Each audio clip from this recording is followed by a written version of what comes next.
અમરેલીના દરિયાઈ ટાપુ શિયાળ બેટમાં આજીવિકાનો સંઘર્ષ। પીપાવાવ પોર્ટની ખાનગી કંપની દ્વારા ચાલી રહેલી ડ્રેજિંગની કામગીરીએ માછીમારોની રોજીરોટી છીનવી લીધી હોવાની ફરિયાદ છે।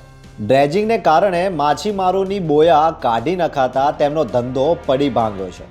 આ મુદ્દે ધારાસભ્ય હીરા સોલંકી ગ્રામજનો સાથે કલેક્ટર કચેરી પહોંચ્યા।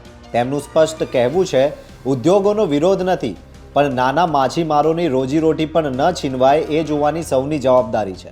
ઉદ્યોગના ભોગે ગામ આખું બરબાદ થઈ જાય એવું નહીં થવા દે।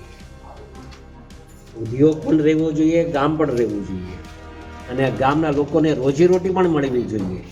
આ બધા પ્રશ્નો બાબતે બધી ધ્યાનમાં રાખીને કરવાની। ઉદ્યોગનો કોઈ પ્રોબ્લેમ પણ આજે નાના માણસો છે, જો આમાં એને ગામમાં આવવા જવા માટે એની જે તકલીફ પડતી હોય, હવે આટલી મોટી કંપની પીપાવાવ પોર્ટ લઈને બેઠી છે અને એ કંપની જો નાની એવી વાતમાં પણ આ માણસોને અવર જવર કરવા માટે જો બોટની નો સુવિધા આપી શકતી હોય તો આવા ઉદ્યોગનું શું કામ એ મને સમજાવો।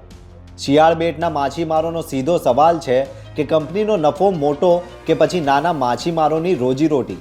આ અન્યાય ક્યારે અટકશે? જોતા રહો ગુજરાત વંદન। ધન્યવાદ।